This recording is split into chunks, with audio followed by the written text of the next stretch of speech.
بسم اللہ الرحمن الرحیم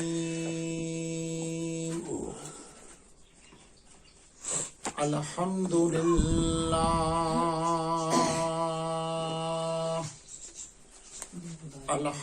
للہ وکفى وسلام علی عباده الذین اصطفى اما بعد اعوذ باللہ من الشیطان الرجیم بسم اللہ الرحمن الرحیم وما ارسلناک الا رحمة للعالمین سبحان ربک رب العزة عما یصفون وسلام علی المرسلین والحمد للہ رب العالمین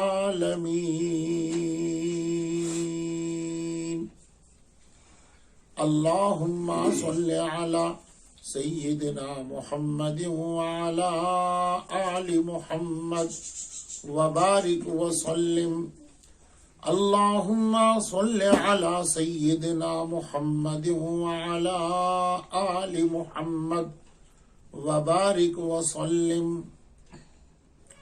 اللہم صل علی سیدنا محمد وعلى آل محمد وبارک وسلم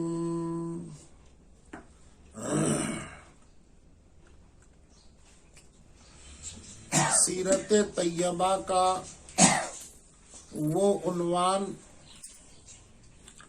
جو آپ صلی اللہ علیہ وسلم کی عمر بابرکت 12 برس کی ہے۔ پہلے سفر میں آپ گئے ہوئے ہیں، بصرہ مقام پر راہب کی ملاقات ہو گئی ہے۔ راہب نے آپ کو پہچان لیا ہے، پورا پہچان لیا ہے۔ آپ کے چہرے انور کو دیکھا، جسم مبارک کو دیکھا، آگے پیچھے سے دیکھا، اپنے کتابوں کو الٹ پلٹ کر کے اوراق میں دیکھا۔ آپ سچے نبی اس کو مل گئے اور اس کے یہاں پائے گئے۔ اس کے بعد کیا ہوا؟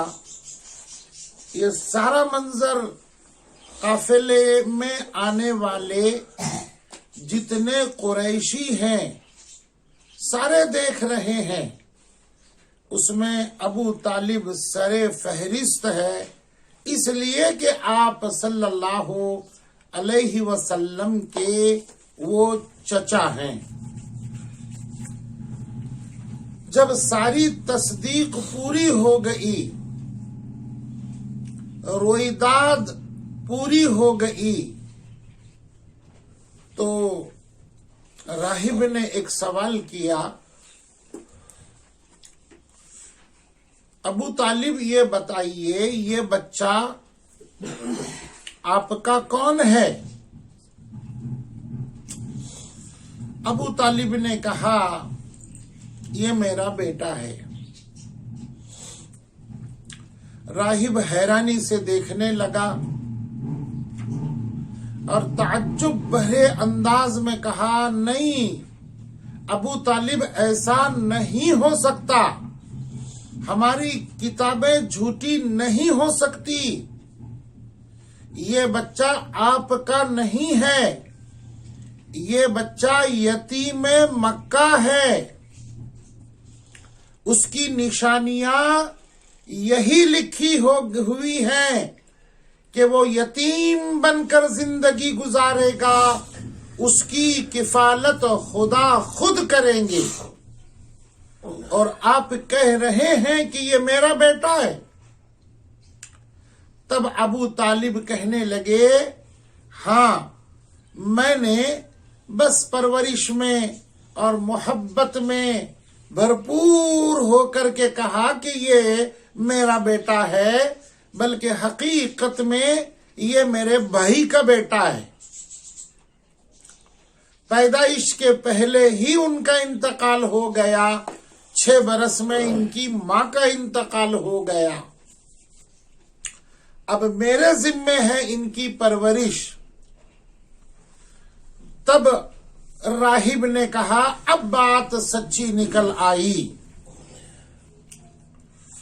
پھر اس کے بعد جب راہب نے یہ ساری باتیں پوری بتا دی تو سارے قافلے والے دیکھ رہے تھے کہ راہب نے 100% حال بیان کیا تھوڑے وقت کے اندر، حالانکہ ہم ان کو 8 برس سے دیکھ رہے ہیں۔ 4 برس کی عمر میں یہ بنو سعد کے خاندان سے مکہ آئے اور اس کے بعد یہ مکے میں رہنے لگے۔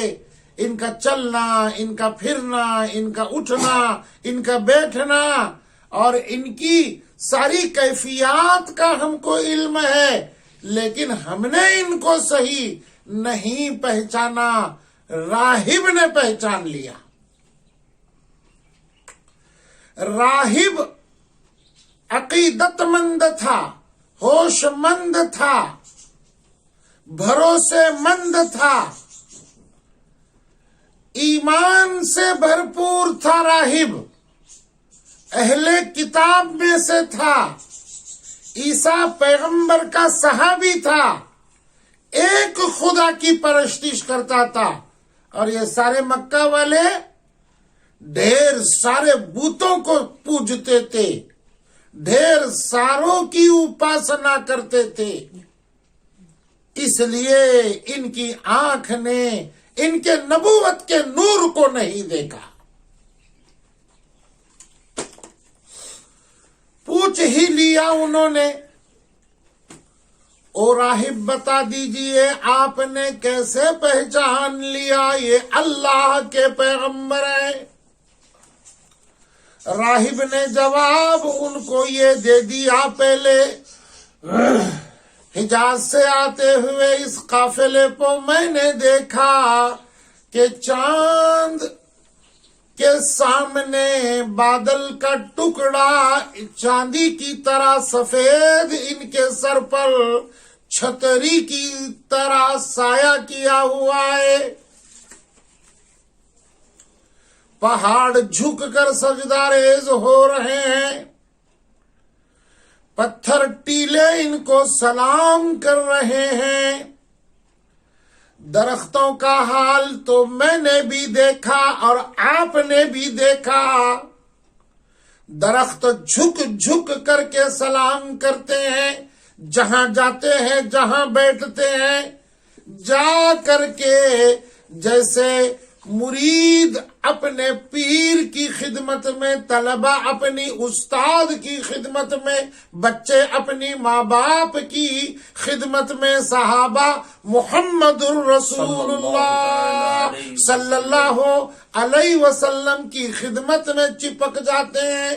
درخت ایسے دوڑ دوڑ کر آپ سے چپک جاتے ہیں، ارد گرد دیوار بناتے ہیں، سر پر سایہ کرتے ہیں۔ آپ لوگ چھاؤں میں بیٹھے ہوئے تھے، درخت کی چھاؤں میں خود بیٹھے ہوئے تھے۔ جب سرکار آ گئے، امام الانبیاء آ گئے، نبی آخر الزمان آ گئے، آپ نے بھی دیکھا، میں نے بھی دیکھا، سارے درخت جا کر کے ان پر سایہ کر دیے۔ صلی اللہ علیہ وسلم۔ اللہم صلی علی سیدنا محمد وعلی آل محمد وبارک وسلم۔ یہ منظر میں نے اپنی آنکھوں سے دیکھا، میں نے اپنے کتابوں کے اوراق کو پلٹا، ہو بہو لفظ بلفظ سچا پایا۔ اے لوگو قریشیو، اے مکہ کے قریشیو، یہ اللہ کا پیارا رسولوں کا امام اور سچا رسول برحق ہے. اس کی تعظیم کرو، اس کا اکرام کرو اور اس کو سنبھالو. یہ سبق دینے کے بعد راہب کہنے لگا چچا ابو طالب کو، اے ابو طالب، میری ایک فرمائش ہے، میری ایک گزارش ہے. یہ میرا عبادت خانہ جس میں بیٹھ کر میں اپنے رب کو یاد کرتا ہوں، آپ کے بیٹے مبارک محمد صلی اللہ علیہ وسلم، ان پیارے رسول اور پیغمبر کو میرے عبادت خانے میں لا کر ان کے قدم کو میرے زمین کے حصے بوسہ دیں گے اور میرا عبادت خانہ نور سے بھر جائے گا، قبولیت کے انداز میں خدا کے پاس پہنچے گا. ابو طالب کہنے لگے ٹھیک ہے، چلیے آپ کے عبادت خانے میں. اب عبادت خانے میں چلے گئے. کیا ہو گیا؟ اللہ اکبر کبیرہ. راہب کہتا ہے یہ کیا ہو گیا، یہ کیا ہو گیا؟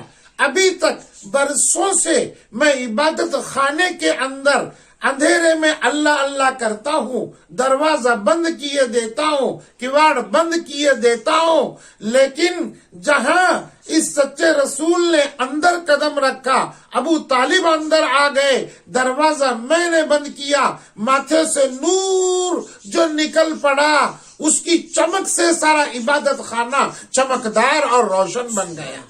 صلی اللہ علیہ وسلم. کتنی عجیب بات ہے، بہت نقطے ہیں یہاں، بہت عبرت ہے یہاں، بہت میسج ہے ہم تمام لوگوں کے لیے. دیکھو آپ کے ایک قدم مبارک کی چمک سے، ماتھے مبارک کی چمک سے، جسم اطہر کی چمک سے عبادت خانہ چمک اٹھا. کیا میسج مل رہا ہے؟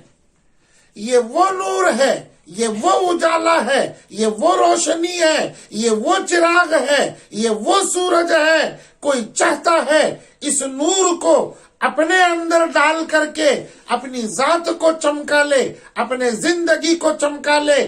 بس ان کی اداؤں کو، ان کی سنتوں کو، ان کی باتوں کو، ان کی شریعت کو اور ان کے دین کو اپنے زندگی کے رگ و ریشے میں، قلب کے رگ و ریشے میں رچا لو، بسا لو، داخل کر لو، آپ چمک اٹھیں گے. آسان طریقہ ہے. دوسرا نقطہ، کعبۃ اللہ میں آپ نے 12 برس گزارے. کعبہ چمکا؟ کعبہ نہیں چمکا، اپنی جگہ پر بدستور رہا اور یہاں عبادت خانہ چمک اٹھا. ٹھیک ہے نا؟ تو کیا نقطہ ہے اس میں؟ یہ جو راہب سچا عابد تھا، خالص ایمان والا تھا، ایک اللہ کی پوجا پرستی اپاسنا کر رہا تھا، کوئی بت تو نہیں تھے یہاں. اس لیے یہاں آپ کا نور چمکا اور عبادت خانے کو چمکا دیا. وہاں لات، عزا، حبل، کعبے کے اوپر 3 بڑے بت، اندر 360 بت، باہر الگ بت، نکلنے کے صحن میں الگ بت، گھروں میں الگ بت. بتوں سے کعبے کو ان مشرک اور ان قریشیوں نے بھر دیا تھا. بھلا آپ کا نور وہاں کیا چمکا؟ یہ یہاں اس لیے چمکا. یہ بھی اس میں وہی سبق ہے جو پہلے دے دیا گیا تھا. صرف اور صرف نام سے اور صرف بڑائی سے، صرف خاندان سے، صرف طاقت سے، صرف شہرت سے، صرف میجورٹی سے، صرف اپنے عہدے پر ناز کر کے تم زندگی کو نہیں چمکا سکتے۔ تم جھوپڑی میں ہو تو بھی رسول اللہ کی چمک کو اپنے سینے میں داخل کرو، ایسے چمک جاؤ گے کہ جنت کی حوریں بلال کے جوتے پر پھول برسا رہی ہیں صلی اللہ علیہ وسلم۔ اللہم صلی علی سیدنا محمد وعلی آل محمد وبارک وسلم۔ ابو طالب کو راہب کہنے لگا، او ابو طالب میں کیا آپ کو مشورہ دوں؟ اس کے دشمن تمہارے بچے کے دشمن نصارہ ہوں گے، یہود ہوں گے، تم جلدی سے یہاں چلے جاؤ، یہاں سے نکل کے جاؤ اور مکہ واپس چلے جاؤ، بیت المقدس اور ملک شام میں داخل مت ہو جاؤ، یہ ان کو زندہ نہیں چھوڑیں گے۔ ان کے مشورے پر راہب کے ابو طالب نے وہیں سے اپنا بستر اٹھا لیا، اونٹنی پر سوار ہو گئے، سارے قافلے والے مکہ آئے۔ جب یہ آئے نصارہ سے، نصرانی بیت المقدس سے ایک جتھا کے جتھا تلواریں لے کر آ پہنچا راہب کے پاس، کہا ایسا معلوم ہوا ہے کہ وہ ایک آخری نبی جو مبعوث ہونے والا ہے وہ یہاں آیا تھا۔ راہب نے سمجھایا، اپنی تلواریں نیچی کرو، ذرا میری بات سنو۔ وہ آیا تھا، ضرور آیا تھا، کیا تم اپنی کتابوں سے بھی پھر جاتے ہو؟ کیا تم اپنے انجیل کے بھی مرتد ہو؟ کیا عیسیٰ کو بھی تم نہیں مانتے؟ کیا موسیٰ کو بھی تم نہیں مانتے؟ یہ سچے نبی اور پیغمبر ہیں کیا نہیں ہیں؟ کیا انہوں نے اپنی کتابوں میں لکھا ہے؟ میرے پاس کتابیں سب موجود ہیں، موسیٰ کے بھی، عیسیٰ کے بھی، توریت بھی، انجیل کی بھی۔ میں کھول کر کے ان کو بتاتا ہوں، ان کی پیشن گوئیاں، ان کے میسج اور ان کی اطلاع پوری کی پوری ہو چکی ہے، اور آج میری آنکھوں نے دیکھا کتاب میں یہ بھی ہے۔ وہ پہلے سفر میں یہاں میرے عبادت خانے کے پاس آئیں گے، وہ آئے تھے، آ کے چلے گئے، میرا ایمان موسیٰ اور عیسیٰ پر بڑھا۔ کیا یہ باتیں تمہارے سمجھ میں نہیں آتی؟ اس راہب کی باتیں اتنا اثر کر گئی کہ سارے کے سارے وہ آنے والا جتھا عیسائیوں کا، نصارہ کا، تلواریں پھینک کر کہنے لگا، او راہب جرجیس، بس ہم اس پیغمبر پر ایمان لاتے ہیں، کہتے ہیں خدا ایک ہے۔ ساروں نے کہا لا الہ الا اللہ محمد رسول اللہ صلی اللہ تعالی علیہ وسلم۔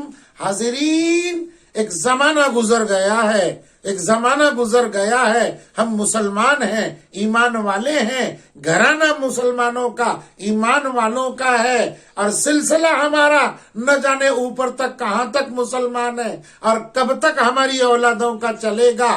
ہمارے سامنے اتنی اطلاعات میرے نبی کی ہیں، سوچ لو، میری ایک ایک بات پر غور کرو۔ وہ قافلے کے پاس راہب کی ایک زبان تھی جو آنکھوں سے میرے سرکار کو دیکھا، توریت کی ایک بات تھی جو لڑی ان کے سامنے پیش کی۔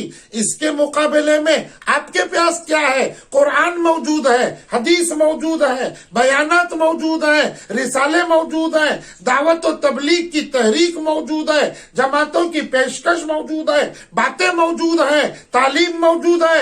ارے ایک کیلنڈر لے کر آؤ، اس کیلنڈر پر بھی ایک آیت لکھی ہوئی رہتی ہے، ترجمہ رہتی ہے، پھر بھی ہماری زندگیوں میں صحیح ایمان آنے کو تیار نہیں۔ سوچ لیا کبھی کیوں بے حیا بن کر زندگی گزار رہے ہیں؟ ایمان والی ہے بے حیا ہے، ایمان والا ہے جھوٹا ہے، ایمان والا ہے ماں باپ کا نافرمان ہے، ایمان والی ہے اپنے گھر کو برباد کر رہی ہے، ایمان والا ہے کاروبار میں دھوکہ دیتا ہے، ایمان والی ہے پرائے مردوں کو دیکھتی ہے، ایمان والا ہے سب کو ناراض کر کے خود خوش رہنا چاہتا ہے، ایمان والی ہے سب کا اجاڑ کر کے خود آباد ہونا چاہتی ہے۔ یہ ایمان ہے۔ کتنی اطلاعات موجود ہیں، کہنے کے لیے تو بہت کچھ ہے، سن کر ہدایت کرنے کے لیے ایک لڑی کافی ہے۔ میں اپنی بات کو سمیٹتا ہوں اور یہی کہتا ہوں، کیا میں شروع میں بار بار بول رہا تھا، نبی کے یاد ہی سے روح مومن آباد ہوتی ہے، نبی کے عشق ہی سے بزم دل آباد ہوتی ہے۔ میں اس سرکار کے اس بچپنے کے 12 برس کے اس واقعے سے ابھی تک جو بیان کیا واقعات کی چھنی سے اور مٹی سے اور آپ کے ذات اطہر کی برکت سے بھیک مانگتا ہوں، اللہ ہم تماموں کو صحیح ایمان، صحیح عقیدہ، صحیح عمل، ان کے سنت کی روشنی میں جینا مرنا اللہ نصیب فرمائے۔ وآخر الدعوانا ان الحمد للہ رب